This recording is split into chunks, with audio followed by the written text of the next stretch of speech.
Welcome to another insightful episode of Market Movers, where we delve into the heartbeat of Nigeria's economy.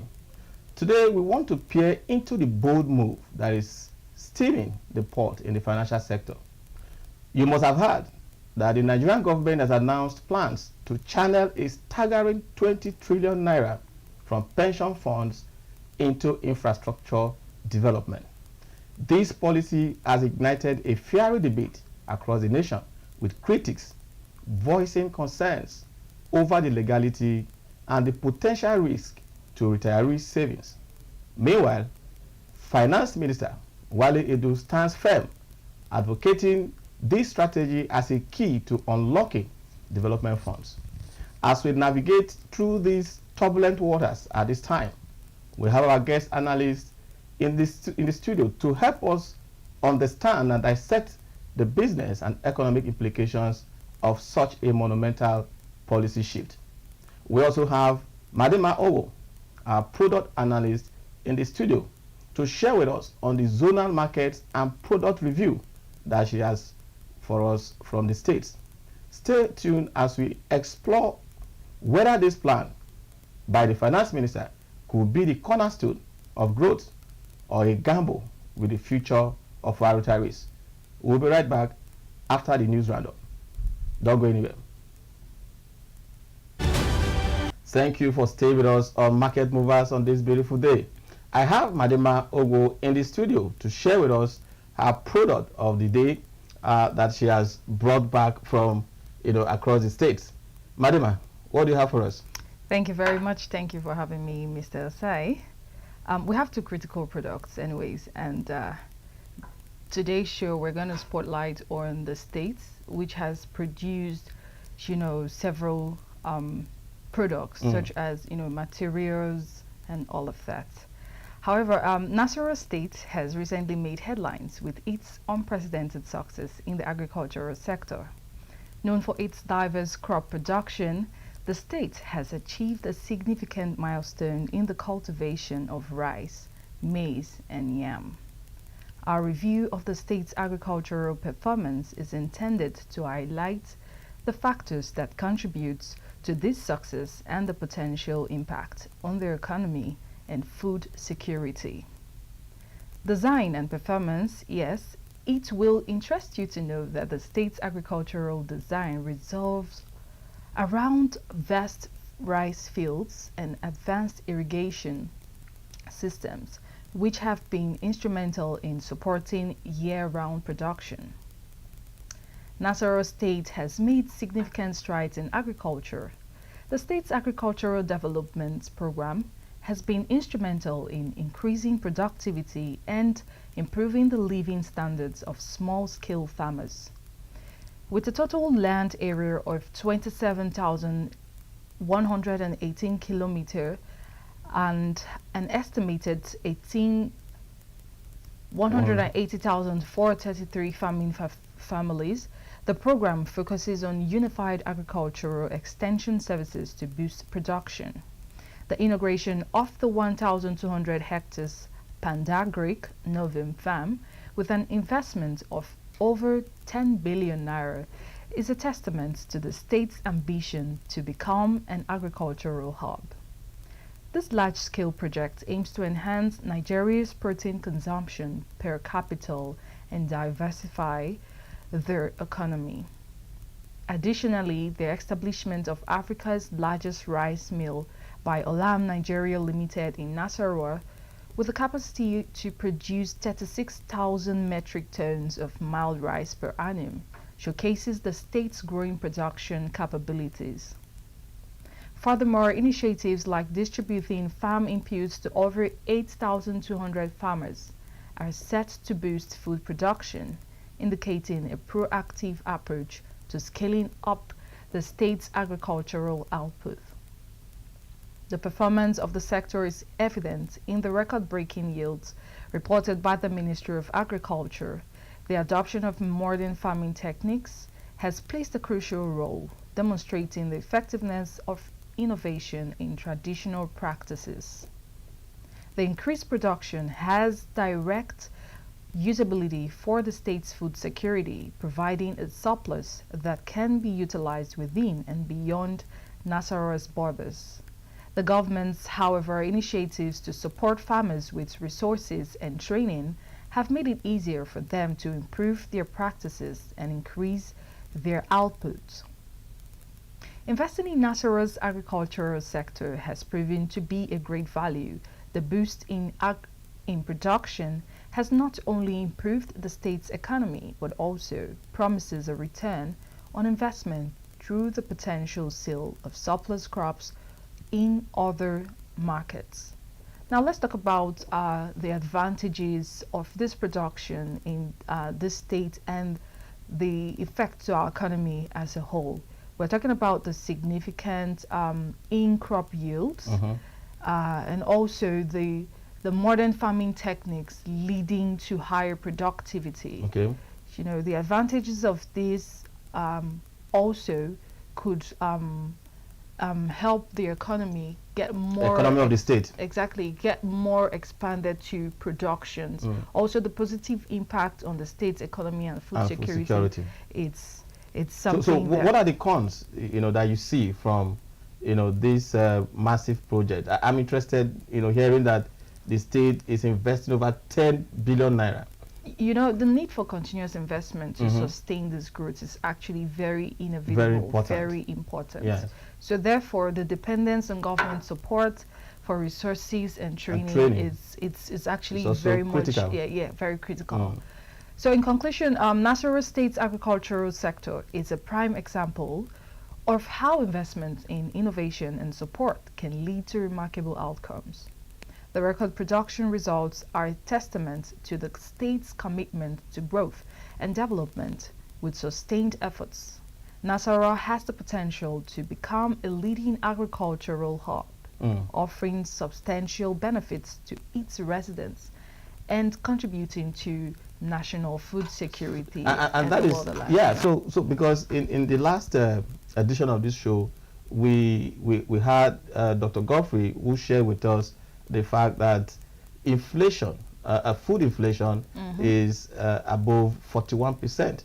And so if we have Nasarawa State, coming in with this massive investment in agriculture, introducing, these techniques, these modern techniques. It could serve as a subsidiary there. Exactly, it could serve as a buffer, into helping to reduce this high food inflation that we see in the country today. So tell us, what else? You said you were talking about. We look at Kano. Okay. You know, we had today's show was literally Nasarawa and Kano. So, but let's delve into Kano right now. The city of Kano, known for its vibrant culture and entrepreneurial spirit, has recently made significant strides in the mass production of locally made products. On the show today, we want to look at the burgeoning textile industry in Kano, focusing on the production of traditional Nigerian fabrics such as Ankara and Ashoke. Of course, a whole lot of ladies will still be interested in this part. Okay, so Ankara and Ashoke, traditional Nigerian textile, have a rich history intertwined with Kano's cultural heritage. Originating from the Yoruba people in the 15th century, these fabrics were significant in social and ceremonial context. Ashoke, meaning top cloth, was reserved for important events, symbolizing status and wealth. Ankara, known for its vibrant patterns, became popular in Kano due to its versatility and cultural resonance. Over time, Kano's artisans have preserved the intricate artistry of these textiles, contributing to the city's reputation as a hub for traditional Nigerian fashion and craftsmanship. Interestingly, the quality of Kano's textile is commendable, with intricate designs and durable materials that reflect the city's rich cultural heritage. Kano has been making waves and therefore is a noticeable variation in quality among different factories, suggesting a need for standardization to maintain a consistent reputation for excellence. The design of Ankara and Ashoke are diverse and colorful, appealing to our economy today, and the wide range sight of of taste, the women you know. out there and the taste of people's desire. Yes. So a wide range of taste, while the variety is impressive. You know, Kano, I never knew actually Kano was literally very, very good with the production of these materials. But it's so interesting, and it's something that we should talk more about, based coming from how they start with producing these products. I mean, what materials did they use to produce, these products and all of such. So coming from Kano and its wild range to, produce the materials is, however, very impressive as it is right now in our economy today. Right. So yes, appealing to a wide range of taste, while the variety is impressive, some patterns seem repetitive, and innovation in design could be further explored to keep up with global fashion trends.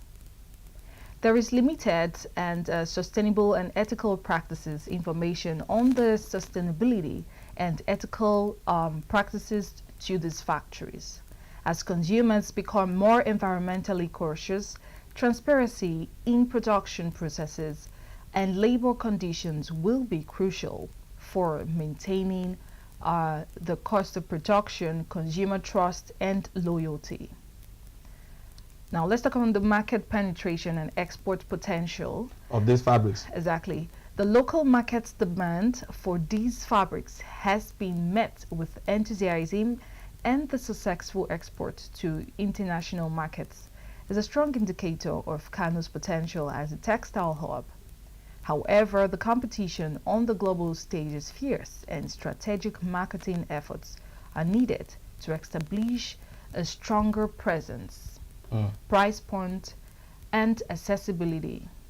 The textiles are reasonably priced, making them accessible to a broad audience.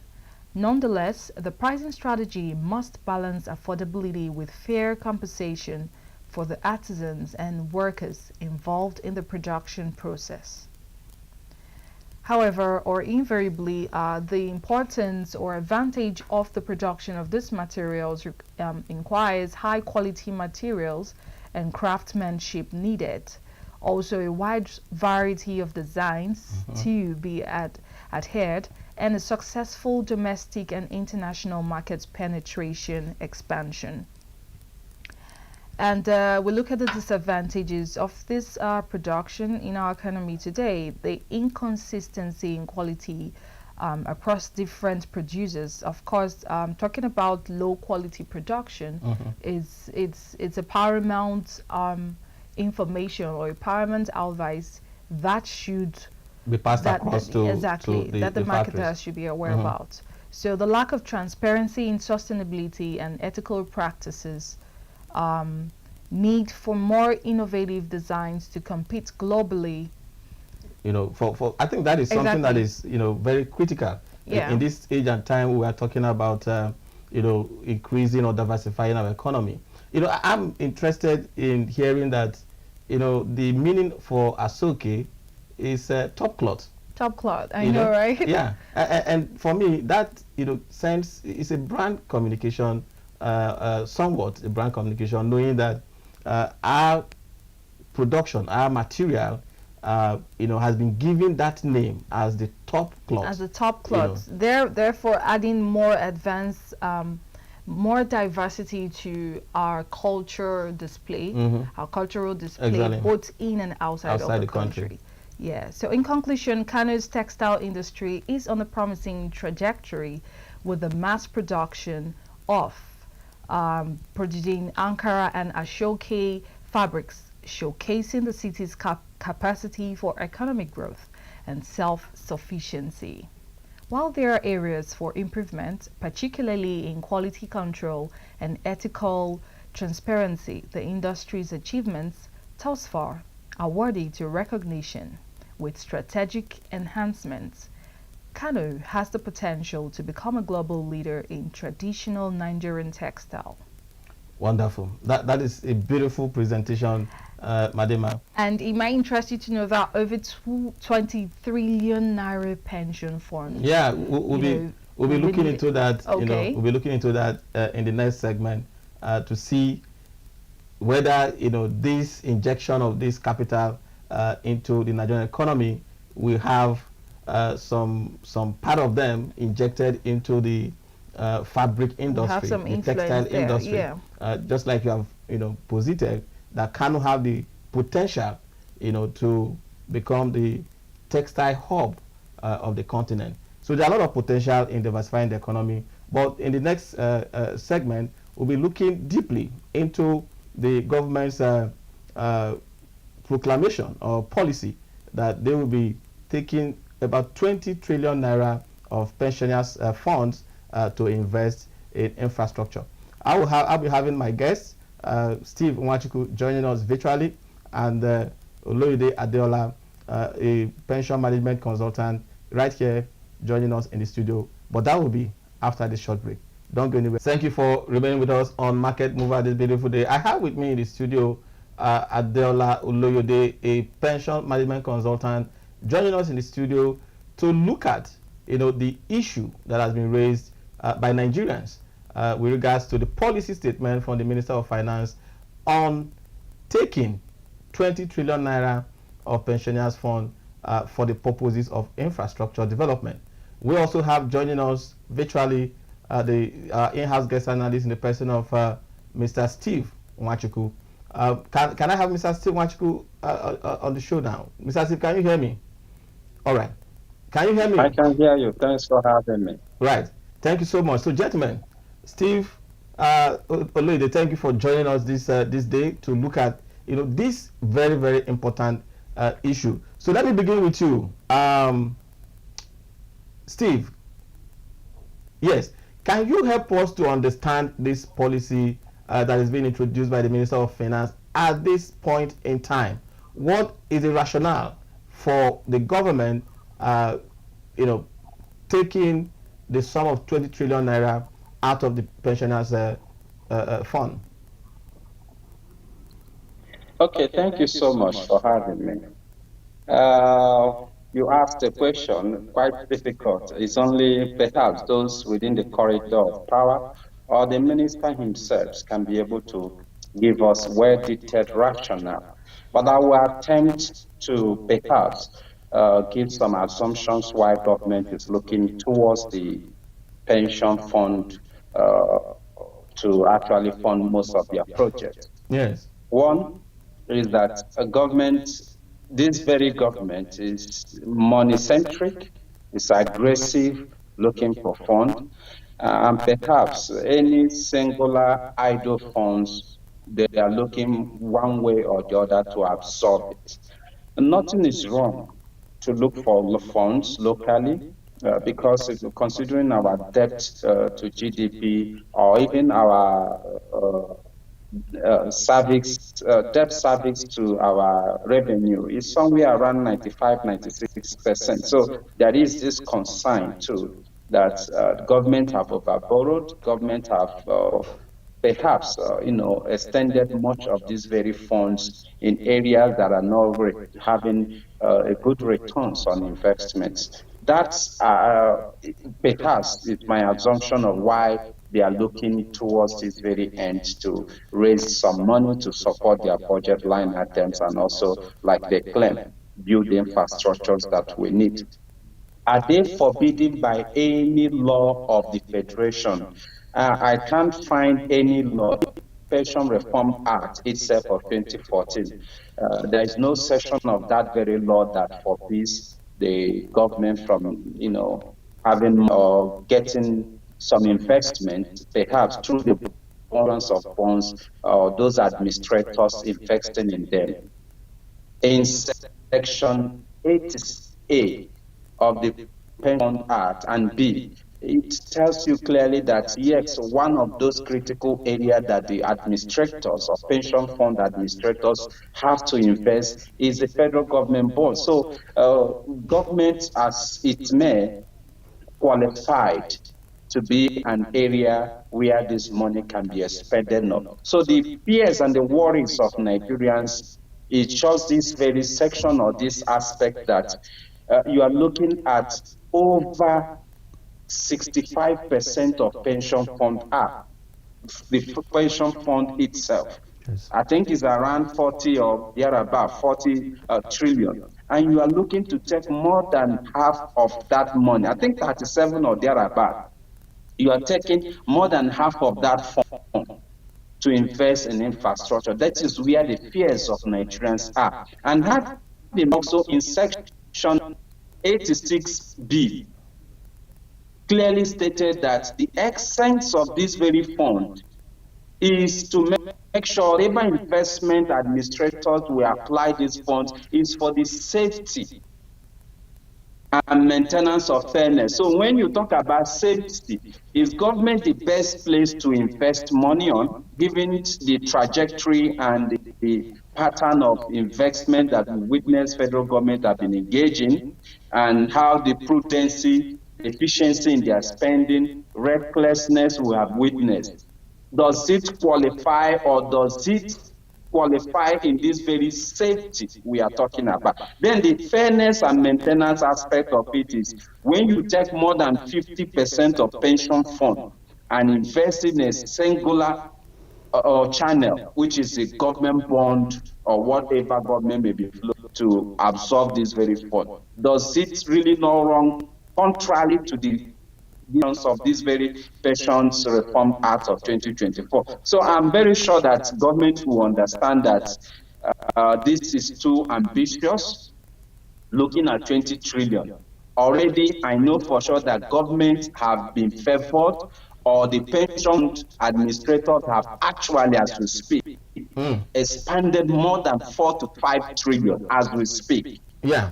So because part of their investment will be in the bond investment. And have in mind that the essence of pension is the retirees' safety and their safety itself. That's the essence of when you become so ambitious to look at for this fund, and your pattern of investment suggests that less. This is where the safety is being questioned, and that is where government has to be careful and expand such volume of money in infrastructure. Thank you.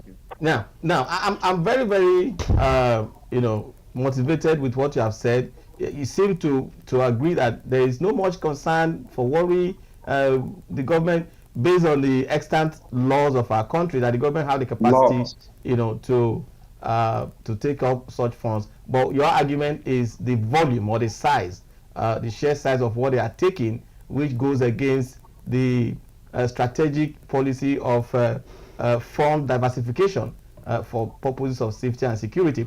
But I will come back to you on whether these laws that you have cited have some correspondence with the global best practices for government to dip their hand in this manner. I'll come back to you on that, but let me hear from Mr. Oloyede.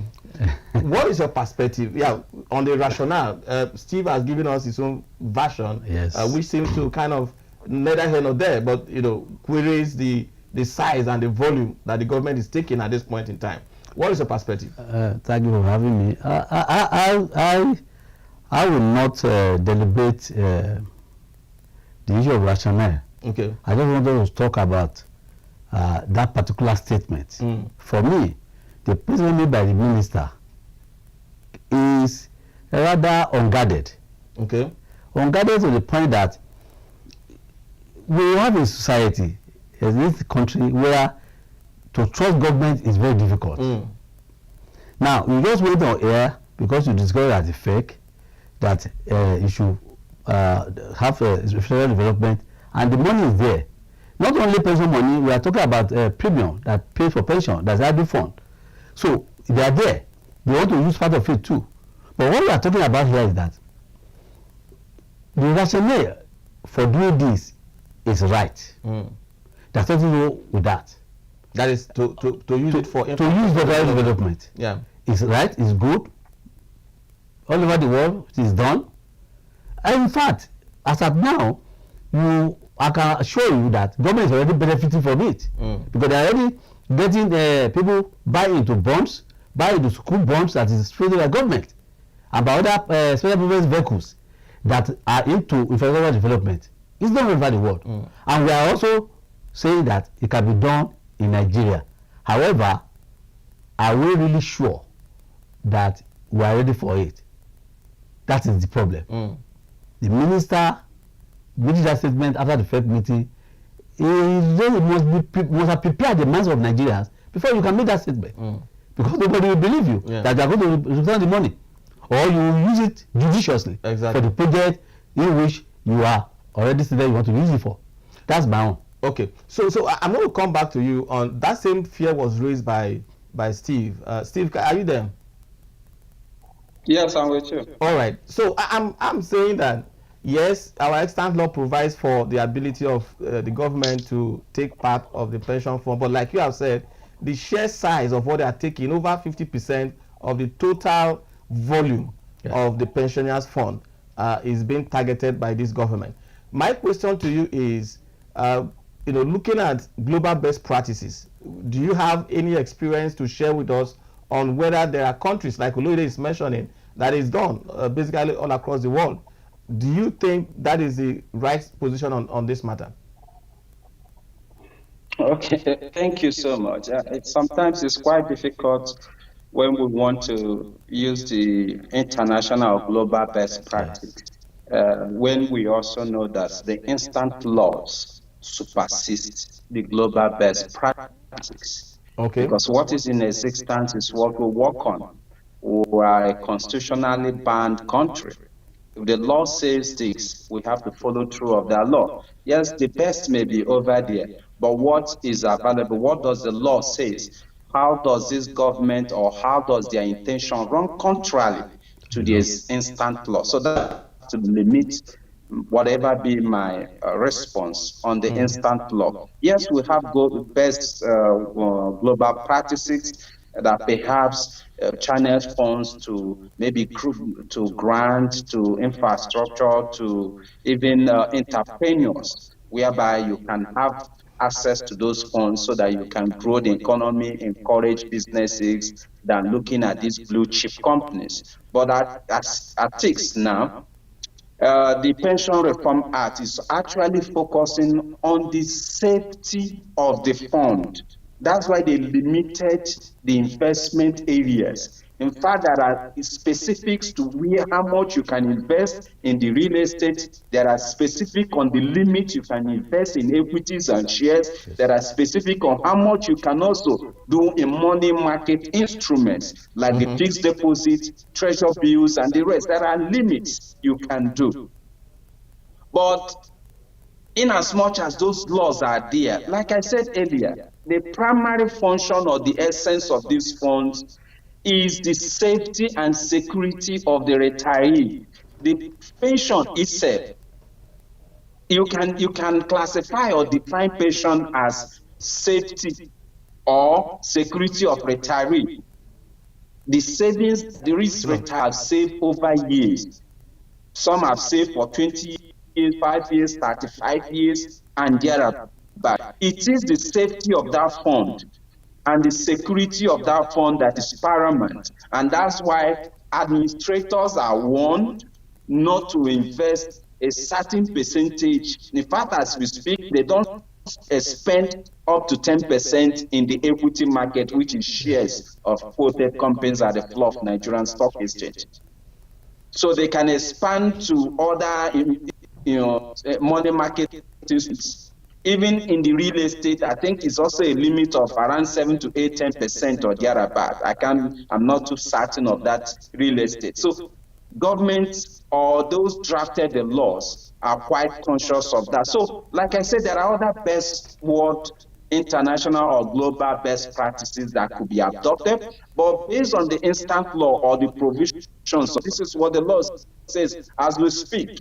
So it's unfortunate that government wants to perhaps abuse this very process by our thinking, because there is no limit to what government can be invested in government bond. So want to absorb almost more than 70%. Coming to what the question you asked earlier, is this not running contrary to the same law or the act that says that maintenance of fair play, fairness in disbursement or in areas these monies will be invested on?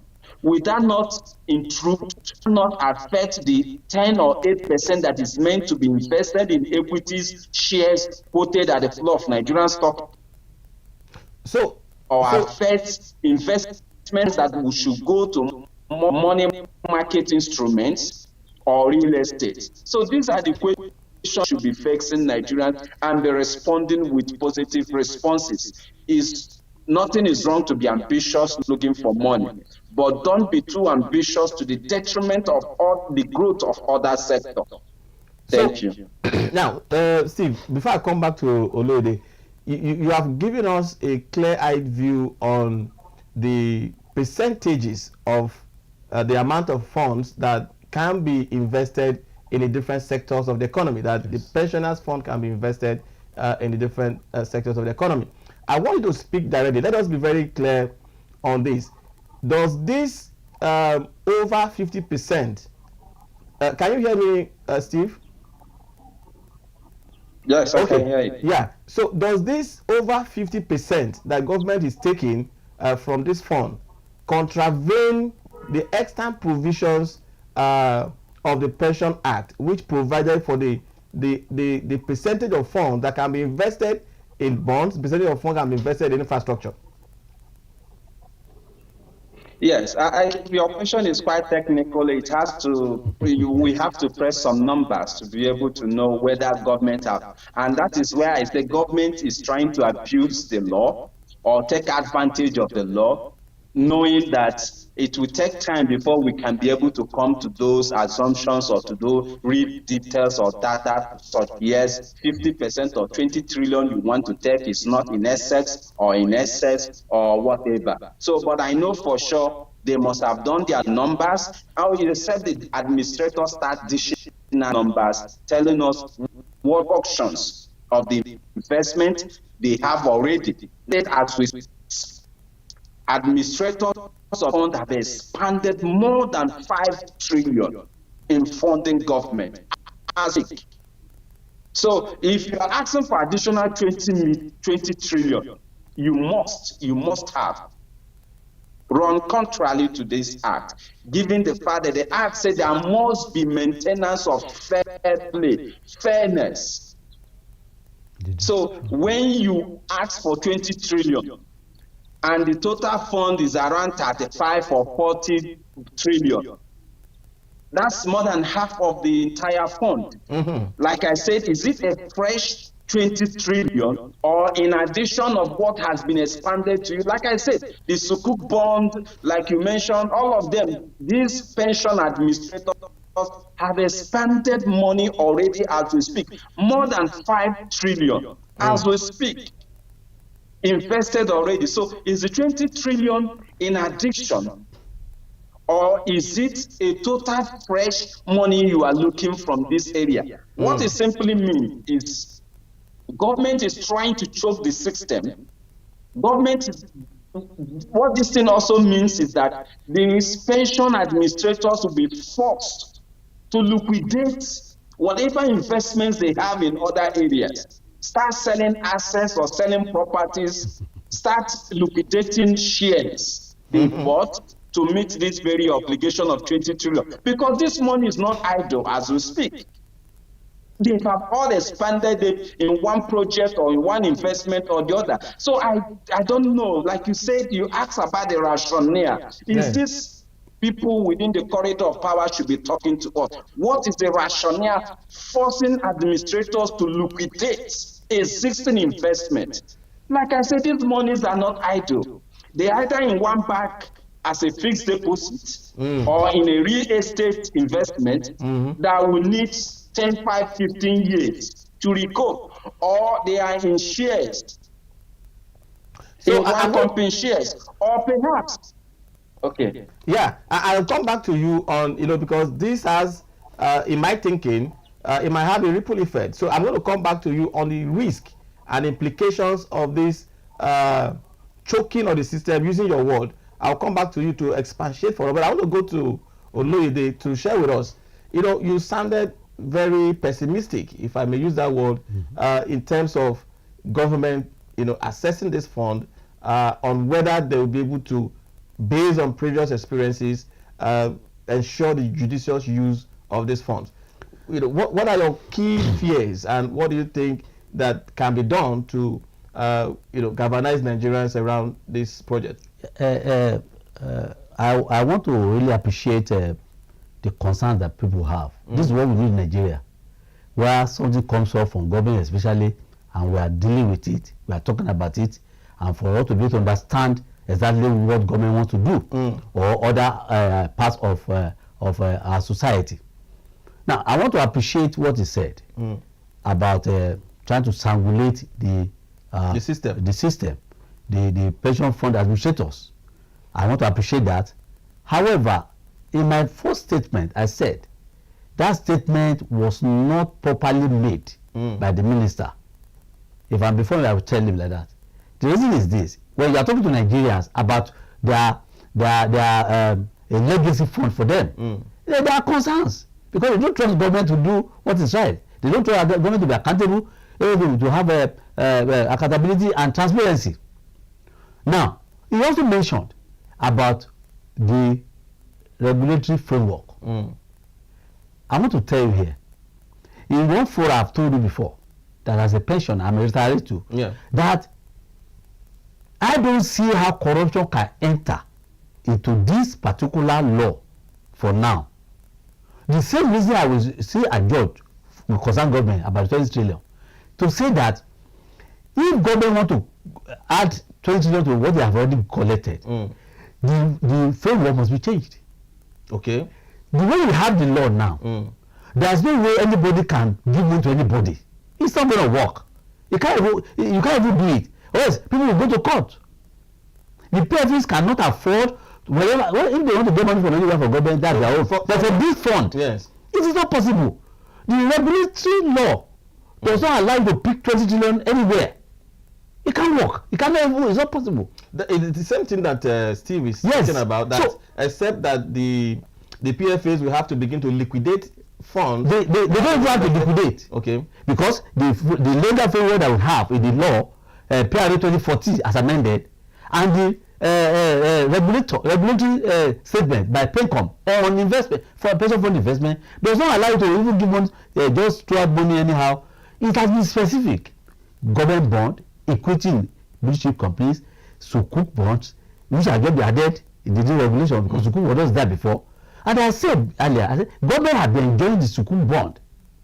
So, like he said government wanted 20 trillion to be part of what they have gotten before, or they want a fresh one. Yeah.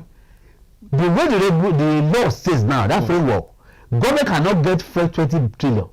They can't get fresh 20 trillion. It's not possible. Okay. Because if you look at the regulation, it says that you can only invest in so and so. Exactly. It's specific. Exactly. And that is where the worry is, whether government is not contravening the extant. No, government cannot contravene it, because for now we have not seen any move for them to force the PFAs to release money to them. But if the minister has come out after a Federal Executive Council meeting to make that pronouncement, that tells you that when Minister of Finance speaks, yes, especially as powerful as he is now, yes, systems will shake. Yes. And so I want to align with Steve that it could be a way, there could be a way that the PFAs can liquidate funds from other investments to meet with this government obligation. When this issue came up, I began to worry, because this is a law that I was part of the formulators. That time I was a young officer in the public service. Yes. And I've told you in one further that it is not possible. Now, what I'm saying is not possible is that I read somewhere a rebuttal by the minister. By the minister? Yes. I didn't make that pronouncement. Yes. No, on channels. Okay. He made the pronouncement, but he said nothing has been done. Because, Mr. Osai, you cannot collect 20 trillion naira from pension fund. Who will trust you with that money? Okay, so you and one of the things about giving this money out for infrastructure development is that we must first of all identify viable projects. Now, which one is the viable project that we have now that we can put the money into? When we get to the issue of benefits to the fund and to the retirees, we will talk about it. Using pension fund for investment development is not bad by itself, but in our own society here, how do we now believe or that we are going to have transparency and accountability? I think that is the problem. So you cannot blame the former vice president coming out to condemn it. Yeah. Because, and you cannot blame Chukwuka saying that maybe government will go back and force them. I don't want to believe that government can force them. Because the law already told the PFAs who are concerned of them, where to invest, and if they go contrary, all of us will go to court. We won't take government to court. Pensioners will go to court. No. With the PFAs. Me especially. You will go to court. I go to court because I was part of the law and also I'm a retiree. Good. So now the sustainability of my money It's very paramount. It's very paramount to me. So government, like you said, let the government can tell us whether it's a new 20 trillion or it is a combination of what they have gotten before, and there be an addition to it. But I must tell you, the way the regulation is now, and the law, the prerogative, and the investment regulation, nobody can collect one kobo from me. All right. So Steve, can you hear me? I think it's been a wonderful conversation with Oluyede here. Let me kind of react to what your guest in the studio is saying. I understand his passion. I can feel him because, like I defined what pension is. Pension is just the security of retirees. Monies saved over years. So I can understand the passion and his concern. And also, like I expressed earlier, the recklessness, the lack of prudency that we have witnessed from those handling government affairs, the way they spend monies and that. But let me put down something, in as much as we are worried about these very intentions of the government. Remember, it's an intention of the government. They wish to absorb 20 trillion from the pension fund. Let me put something clear too. We understand, and I know for sure that too, as a sovereign nation Nigeria is, and across the whole world, bonds which is being issued by governments, whether federal government, state or local government, is the highest rated instrument or financial instrument that is investable, is the highest rated because it's issued by government. Let's not take that away. Despite the recklessness of these administrators or these governments who manage the government coffers. So it is rated one of the highest. So the fears of Nigeria, or the fears of most of us, particularly me, is the liquidity crunch it will cause. Like I said, if you have to make due of your intention of receiving 20 trillion from pension fund, it means that other investments have been enjoying this very pension fund will be dried off. That's the implication. We are talking about credit to GDP is around 14%. This will affect it further. And these are all idle funds that businesses, those who have good ideas for real estate, collaborate with administrators and they develop estates, knowing that in the next 20, 30 years they will finish selling it and the returns will be there for those retirees who own this. So why is government too aggressive? Looking at funds that should have also expanded the economy. That is where, as an economist, I have issue with the government. Allow some of these funds to exist, to serve the real purpose of growing the economy. When you strangulate, when you mop up this money, it will cause for liquidity crunch. Those money will not be available for those real estate developers. It will not be available for such companies that they can buy into their shares. It will not be available for fixed deposit that can help expand the incomes of, give liquidity to banks to lend to. So don't choke the system. That's my advice to government. Despite the ambitious of your intention to raise this fund, be mindful of crowding out money from the real sector. Your activities are crowding out money. Thank you. Thank you very much. So let me come back to Oluyede now. you know, in all of this, because we are pressed with time now, Okay. we should be wrapping up in the next 1 minute. Okay. In all of this, what do you tell, what is your message to the PFAs in particular, who the government is going to be putting under pressure now, you know, to mop up these funds for the infrastructure development? Well, the government, so that you don't have to go to court with them. yes, government intention is not bad as it is. It's done all over the world. We have said that. There are frameworks, regulatory frameworks that is guiding the money, which we are all very, very comfortable with. My advice to any provision for administrator that is being forced to go and liquidate is that it should follow the regulatory framework to the letter as we have it now. For example, I read somewhere in Canada, they actually expanded more, about 62% of pension fund into infrastructure development. However, they changed the framework to ensure that viable projects, then the long-term interest will be for the benefit of the retirees.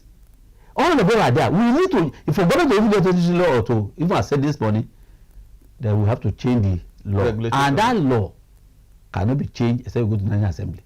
Which all of us will meet them there. If there's need for PF, but PFAs, if you are going to advise them, they should just stay by the law and not move away from it. Nobody should do. When push comes to we don't, you know, they are safe because they do their investment is seen in this fund, and they have been trying their best for the past how many years now? About 10 years. They have really tried. That is the PFAs now. Yeah, they have tried. You know, they have really tried, and they should continue to try to ensure that their security and safety of the fund. Wonderful. Thank you so much, Oluyede. We are out of time now, but I think the message for the PFAs is to remain with the excellent law as provided in the books, and if the government must pressure them to, you know, bring this money out for the infrastructure development, they must go and change the regulatory framework. On that note, thank you for staying with us on Market Movers today. We'll come back to you next week to tell you and provide you insight on what is moving the market in your neighborhood. Until then, remain blessed.